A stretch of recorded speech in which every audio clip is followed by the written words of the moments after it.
it told me, yeah, I couldn't get it anywhere. So I just wanted to look back. Oh, I thought it was just me when I got bugged tussle for and they said, when they go this way. It was good at 1 o'clock when I should have been sleeping. Yeah. I checked something. It was Pardon? what? Yes. See, it was down at our house in Erica. My Even email here, is yeah, yeah, it was cool there. and that could be what's going on, maybe. And I didn't know last week because I had. No, we're up on Hustle. Oh, we have that new cell phone. Oh, man, that stuff's awesome. Starlink's better. I guess these. What? Okay, hold on, I gotta. I'm trying, it just keeps. And that, Yeah, okay, view, so I guess they want to make sure that. Oh, if the video's not working. Oh, but learning camp, I called to the VE and University Avenue. Okay, All go right, ahead. we're gonna call a meeting to order. The December 13th, final water meeting, 8:17 in the morning. I'm gonna do a roll call. All members look present except him as host. Maybe he will be showing up a little bit later. I haven't heard anything from Tim. We'll do the approval and repair of the agenda. If everybody has time to look over the agenda, if there's anything to see, otherwise I'll need a motion on that. Second. Motion made, second. All in favor signify by saying aye. Aye. Opposed? Motion carries. Number 4, approval and repair of the minutes. Has everybody had time to look over last month's minutes? Anybody, any additions or corrections? It's the approval. Motion to approve the minutes. I'll second it. All in favor of the motion signify by saying aye. Aye. Opposed, you sign, motion carries. We'll move on to public comment. We'll do 3 minutes per person. Is there anybody from the public that wishes to speak? Is there anybody from the public that wishes to speak? Go ahead, Sue. Okay, Sue Weiser from the town of West Kewanee. I gotta stand up for this. In keeping with the Christmas season of giving, and Kewanee County residents have been given more E. coli laden liquid manure spreading than legally allowed, here's a little Christmas song. Oh, you better watch out. I'm telling you why. Oh, quit being so trusting and start to really verify. The DOJ is now in our town. Oh, you cannot fix figures and cook up the books, because it can make you look like you're crooks. The DOJ is now in our town. The bad news is out, many knew all along. There's more manure spreading with figures that are wrong. The DOJ will find out who's naughty or nice. So being more truthful is my advice. Oh, you better watch out. I'm telling you why. Quit being so trusting and start to really verify. The DOJ is finally in town. And that was about a minute, so I got about another 2 minutes to go. All right, your silence to my recent email is deafening. Regarding the DNR DOJ criminal charges of underreporting and overspreading massive amounts of E. coli laden liquid manure finding its way into Lake Michigan. What a stinking Christmas gift delivered to Kewanee County residents. Instead of coal in the culprit's stockings, they should be overfilled with E. coli laden liquid manure. This self-serving, self-regulatory reporting of liquid manure spreading coming out of the shadows and has to stop. Who knows how many CAFOs are now involved? The Kewanee County Land and Water Committee and County Board must step up and out from their comfort zones to protect the health, welfare, and safety of Kewanee County residents. Begin to revisit, reenact, wholeheartedly support the enforcement of Chapter 38 Manure Haulers Ordinance from 2017. Thank you, and Merry Christmas. Thank you. Is there anybody else from the public that wishes to speak? Keith Bancroft, Town of Montpelier. For far too long, this committee has resisted creating effective means of preventing soil erosion and water pollution. The 2007 Northeast Wisconsin Cars Task Force final report identified liquid manure on less than 5 feet of topsoil to bedrock as, quote, a high danger to contamination of water. The 2017 DNR study on East Twin River identified agricultural pollution of the water as worse than it was in 2011. Dr. Borchardt, USDA studies identified 20 feet of topsoil as a minimum requirement for land spreading of liquid manure, and for real public safety, you need 50 feet of topsoil. It is frustrating that this committee listens politely to public comments, but never seems to make any of those comments a part of future agendas. More frustrating is that the purpose of land and water conservation departments and committees is to, quote, halt and reverse the depletion of the state's soil resources and pollution of its waters per Chapter 92 Wisconsin state statutes. That could be accomplished through discussion and possible implementation of some of those public comment concerns. This committee seems indifferent to advocating for recommendations from the public, from scientific studies, or from DNR, USDA, Land and Water Collaborative Work Groups. The June 2016 Groundwater Collaboration Work Group final report recommended, quote, conduct more application, hauling, audits, oversight in sensitive areas, and staffing. Add compliant staff positions to conduct improved compliance oversight. Another recommendation from that report was to, quote, develop a communication plan for all landowners who rent land for application of waste.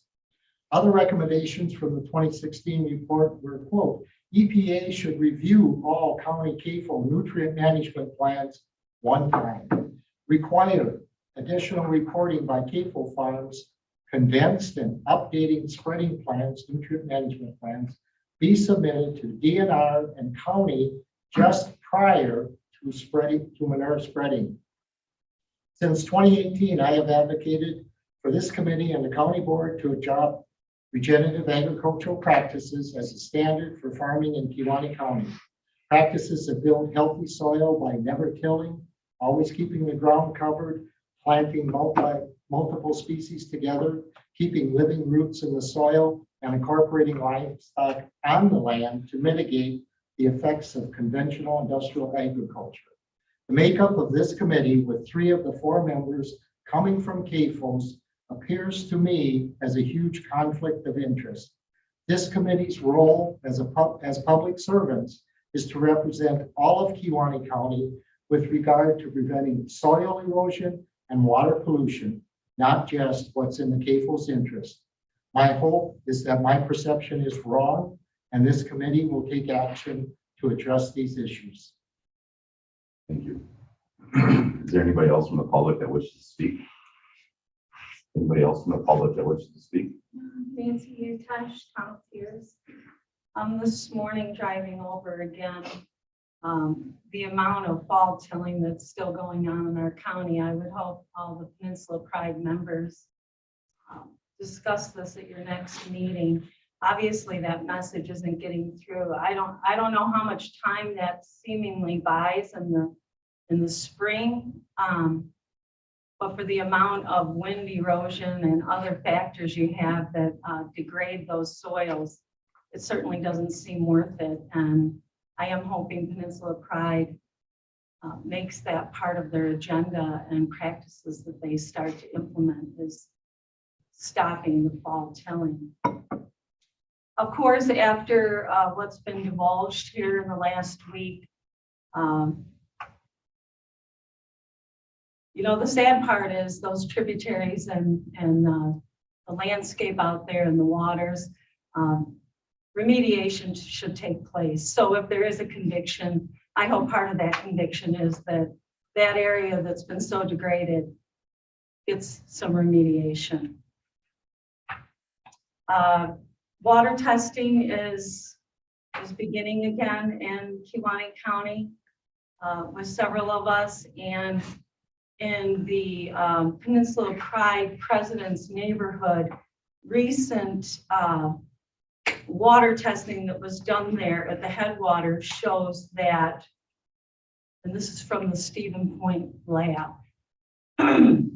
It says that the concentration that was observed is significantly high. It is for phosphorus, by the way, significantly high for phosphorus. This is 154 times greater. Again, I'm not reading that wrong.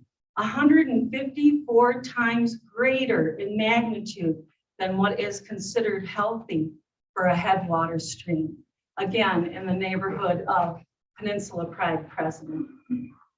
I've asked several times, and I don't think I've gotten an answer back from the department, either the health or this land and water. The people that are most impacted by the health threats here, Tucker Birch did a recent study. Now, that really needs to come home here. And the reason I'm saying that is you may say as leaders or the county that you got to see all that information in Stevens Point. I think you need to understand that citizenry was not welcome at that meeting. If citizenry was welcome, I'd have nothing else to say. Also, Todd Koss, as an agronomist, any operations that have used him, I hope that those records come under great scrutiny. The contamination that is occurring in Casco, it seems to be high on your radar, but we know that that is only one of the areas that has a significant amount of contamination that needs to be addressed.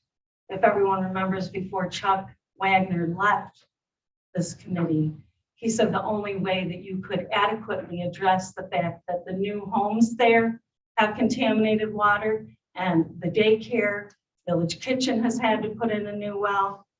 Nancy with 3 minutes. Chuck said that you'd need a water tower and infrastructure. So I hope that's something that is a discussion in the future.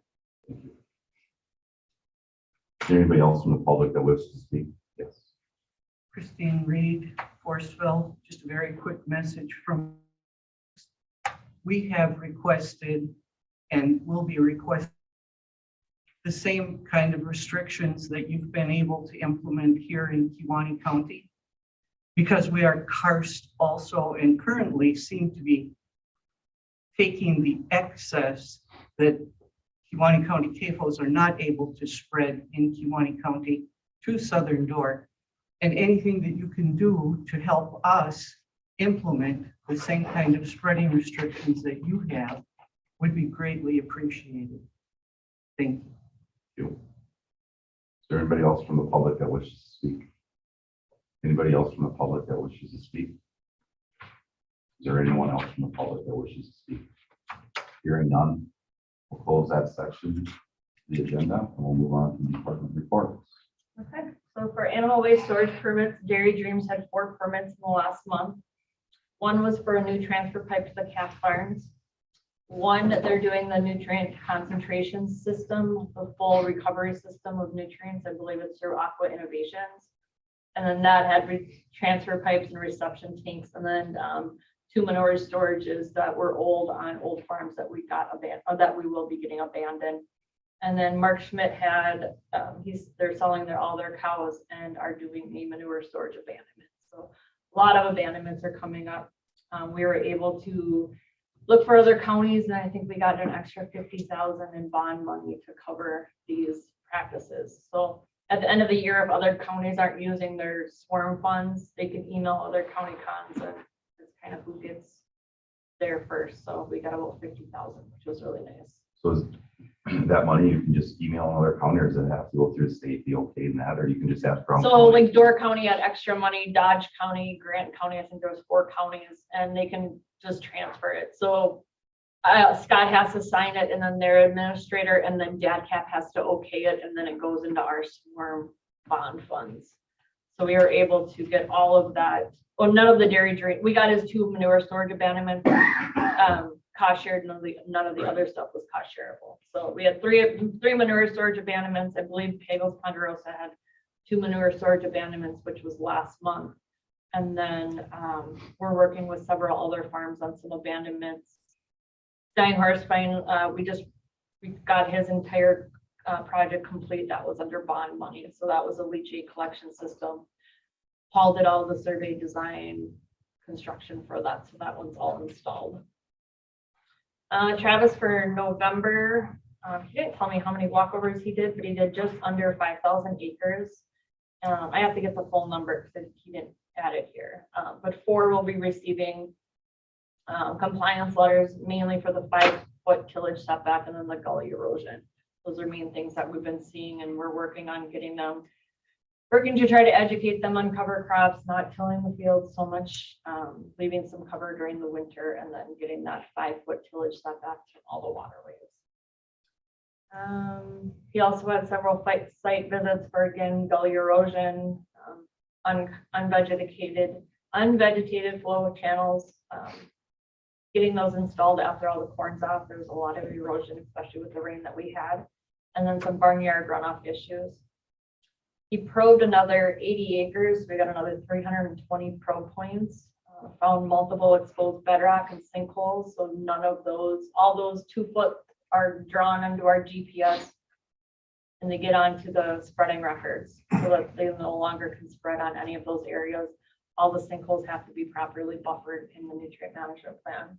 How many acres would you say are left of the 2 foot? Do we have an idea? We don't, but hardly any. We've pretty much got them all. Mapped out. Yeah, So as farms will pick up fields that were not cropped or we're not receiving manure, those are new fields that we would probe. So if they're not receiving manure, we don't probe them. So there was another violation.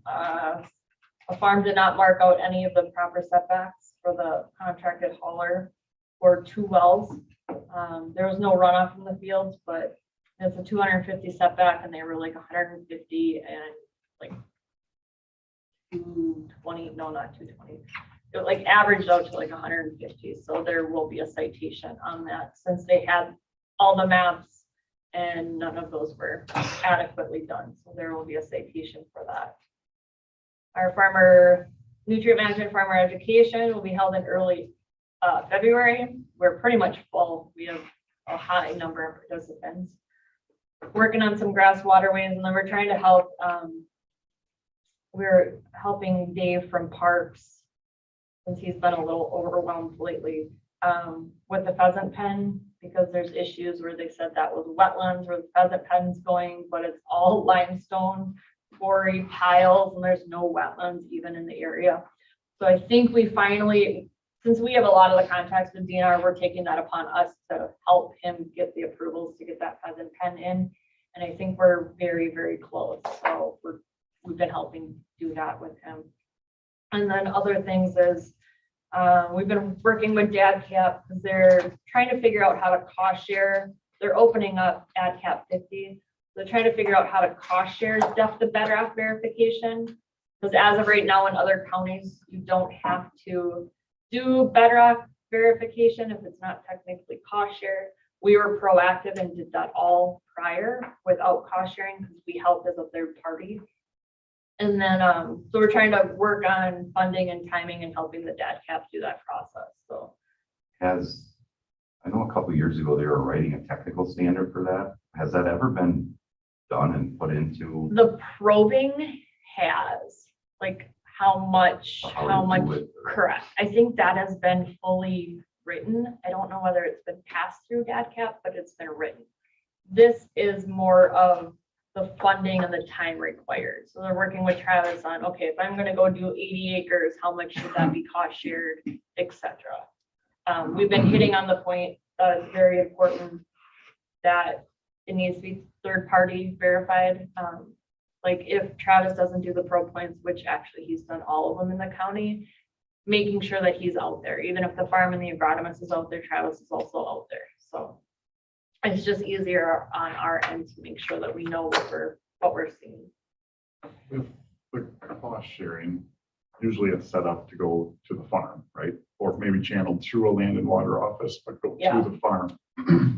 If Travis is out there and doing a lot of either doing it himself or verifying, is there any way for the land and water office to receive? We won't get reimbursed because we are proactive, so we won't get reimbursed for any of that. But we wanted to get that done right away because we wanted our 0 to 2 foot layers no longer getting manure.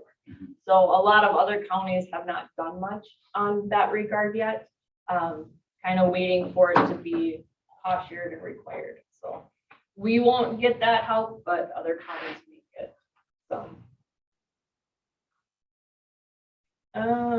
No conservation plan approval, nothing for public health and groundwater protection ordinance, although January 1st through April 15th, there will be no spreading on less than 20 feet. So a lot of our haulers have indicated that they are done spreading. So there shouldn't be too much more going out. Pits are in a good position to get over winter. So we should be in a pretty good state there, depending on what depending on what April and our spring does. Well testing update, the results should be mailed out right after the holidays. I got there was only 2 E. coli, like I said before. I got most of the nitrate data back and I've been contacting landowners regarding that. That whole subdivision is just crazy again. It's like half is safe, some is not. Daycare is getting better. And I've been talking with a lot of my geologists, PhDs, doctorates, and they really think they're just in that middle location is that they're hitting a fracture, and wherever that fracture is leading is where that contamination is coming. So we're just going to have to start going out. I mean, we've already got no manure on most of those fields. I had a good conversation with Pagels on not putting any manure again on those fields adjacent, but playing around with some of the fertilizer going on those fields up there and waiting for the chloride data. The chloride data will be very interesting. So if there's really high chlorides, that can also indicate fertilizer, even though Dragon did say that it was mainly coming from manure sources. I think it's coming from more fertilizer, but that's just my opinion. But just starting to play around with some of those farmers and seeing if we can tinker things and see how that comes down. But I don't have all of the results yet. So once I get those back, we can have some more discussions on that. Can we test that E. coli any further to try to figure out the source? Yeah, I've been talking with Mark Borkhardt's old office, Joel, I can't pronounce his last name, Strotsky or whatever it is. And they can do bovine versus human, and then they think they can do even bovine to beef or dairy. And then I think they can do horse too, but we weren't sure where our next steps were going to be or how to fund that. So that's just going to be the next step once we get this data back, and we can bring everyone to the table again and have those discussions.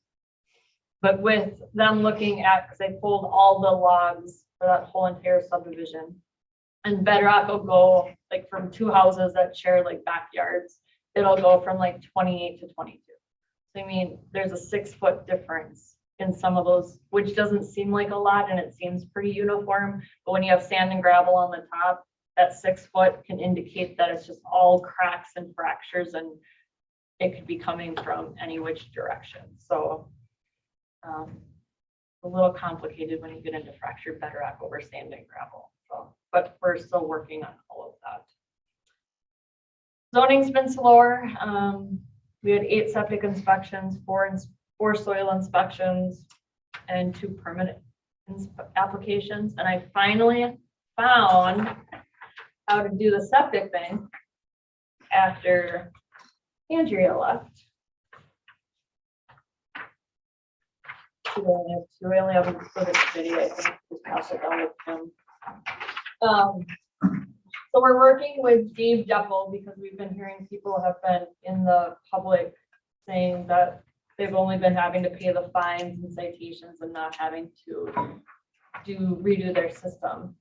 So I figured out how to use the database and then started pulling all these. So non-inspected systems, we only have 92. Of those, 3 were from 2018, 4 were from 19, 17, 2020, and then 68 for 2021. So those 68 for 2021 get a year to do their soil tests, and then if their soil test comes back bad, they get another year to do. that. So we're really looking at the 24 that are in there, and only 2 have received citations because they went on CCAP and put in every single address. So there was only 2 that were receiving citations so far.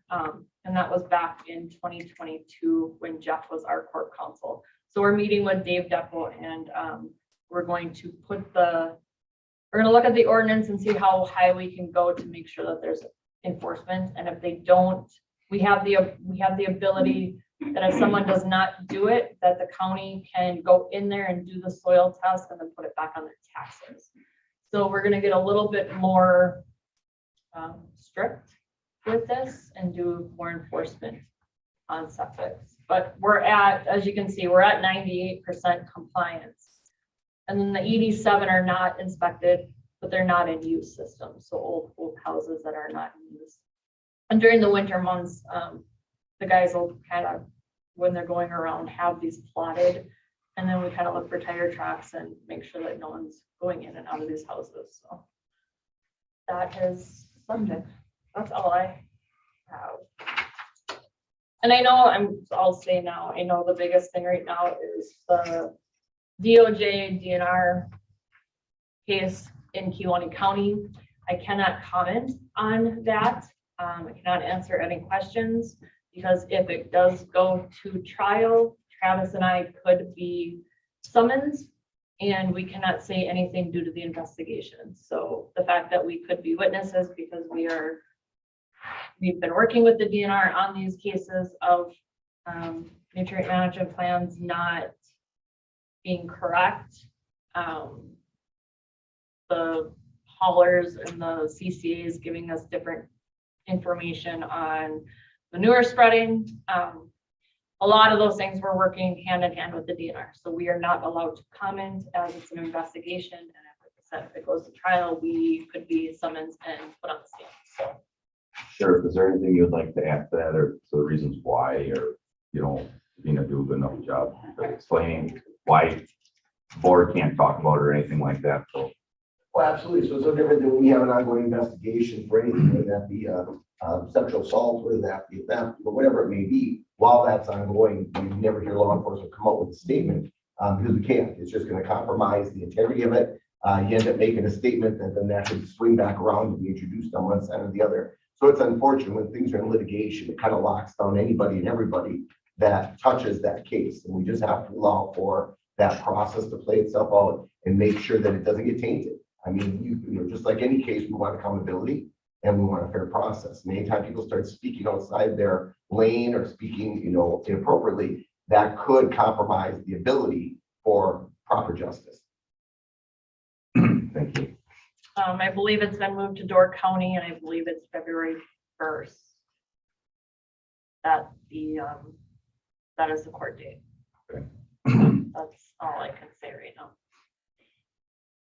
Do we have any other questions for Davina?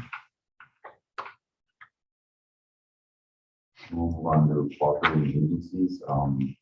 Jason has not been here quite a while. I haven't heard anything from NRCS lately. Yeah, I'll see if I'm going to see some of those officials today and tomorrow. Okay. We could at least get them in here, maybe our January meeting. It'll be a night meeting, Yeah, though. that's a night meeting just Yeah. to see if you'd like to introduce yourself. Move on to Erica, UW Extension. We have a few meetings coming up here. The CAFO meetings are going to be held, I'll call them locally, Fond du Lac on February 9th and Green Bay on February 10th. And the DNR does the most speaking at this event, but it's kind of a mixture. So there'll be a nutrient management update, permit issues, process and timelines, engineering start to finish. There'll be an impact of farmer-led watershed groups. Now, these meetings are held all over the state. So there will be 6 of them. And so they're just bringing in watershed groups from wherever that meeting happens to be held. We'll have somebody talking about from the university, a professor from the university speaking on a program that he has on managing manure and finances and permit compliance. That's going to be a short panel. I'll be speaking on hauling cattle, manure innovations and management, and also then at the end, there'll be time for people to network with the DNR staff as well, if they would like. And the two meetings here on this side of the state, Fond du Lac and Green Bay, will have a different topic specific to our Bedrock on this side of the state. So then the other locations will have other topics based on whatever their topography is and what kind of soil they have in their areas. February 28th will be the Midwest Manure Summit at Lambeau Field. And the manure applicators meeting will probably be in March, so we host that here usually. We have a really good turnout for that. Sheriff Josky will be presenting. You'll have to remind me where you're speaking at, the Agribusiness Classic, is that right? Or They have not forwarded me any information. Okay. They want me down there to speak to it, but I've been. In January? Yeah. okay, yeah, so that's probably the Agribusiness Classic. So Dane County Fairgrounds. And then my copper concentration project is still collecting data. So we're done with the soil and the plants material collection, and we're collecting farm management practices now. And I'll be collecting liver samples from a participating farm, from cows from that farm, older cows from the farm, to find out if their livers have collected any additional copper in them. So there'll be kind of light sprinkling of just the basic information from this project going out. I'm not presenting any of that yet because I don't have a meeting yet that I need to present it at, but it will probably, I'll probably be presenting that late spring, mid-spring, depends on when we'll have everything all together. But there will be a white paper presentation, probably some fact sheets. So there will be information on this. It's just taking a little bit of extra time to get some of this material collected just because of our little snafu with the lab. So, but we ironed that out and went to a different lab, so and fixed that problem. So, yeah, there'll be information on that. Any questions for Erica? Thank you, Erica. Nothing from the USDA today, right? Nope. Nope, nothing from there. It's from state legislators. Did you have anything from FSA, from other organizations? We got our meeting tomorrow. We haven't had one since last. And then Nick, anything, it's a Friday or anything? Okay.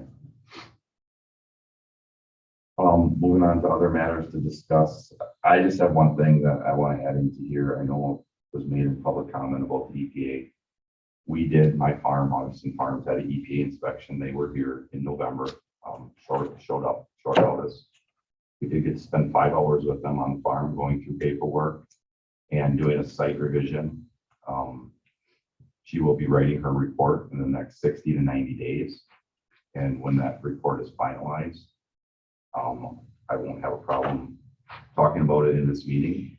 But the EPA is in Kewanee. They are looking at farms, because I was one of them. So I just wanted to add that in the other matters. And they will be coming around, they said, in the following months to come to inspect more farms. So they are here. Does anybody else have anything to add in other matters? We've seen none. We'll move on to scheduling future meetings. So January 11th is going to be our well testing results seminar. And Kevin will be coming here, and that's going to start at 6. So if you want a night meeting, we could do a 5 o'clock. That would give time for an hour meeting or 45-minute meeting prior to the results seminar that Kevin will be doing here. If that would work. I think everyone said that Wednesday was good. That works for me. How do you guys look at your calendars? That is the meeting that maybe Sheriff Josky is speaking at the Wisconsin Agribusiness after January 11th, 12th. But Probably. So Do you go to that one? I probably will this year.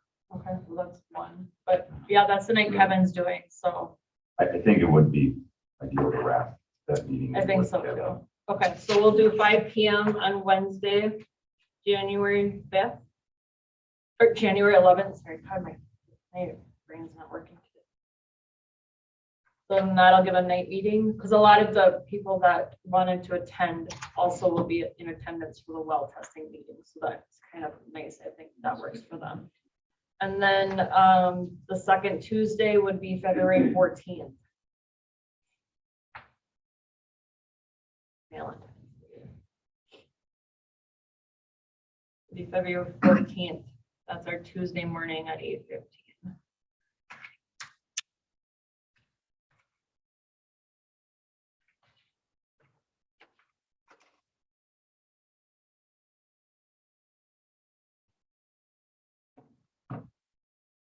We'll move on to Sharon's wrap up. I'm just gonna add on to what the sheriff said, we just have to let this process run its course.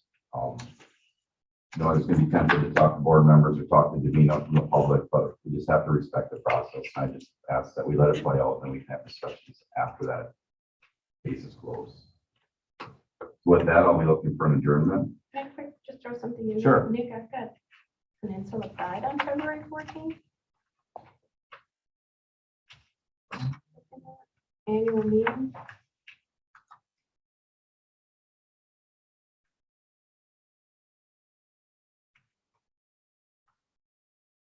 That's what Lauren told me. That could be correct, and that would be up there. And that's 30. I want to say it was like 2 or 3 hours, so it might be like 10 or a little before 10. So we should be okay. Everything get that meeting in beforehand. I don't have. Well, we can just keep it in. Yeah, let's keep it and then when we get the exact date and time, we can always change it in January if we need to. If you're about it. Anything else?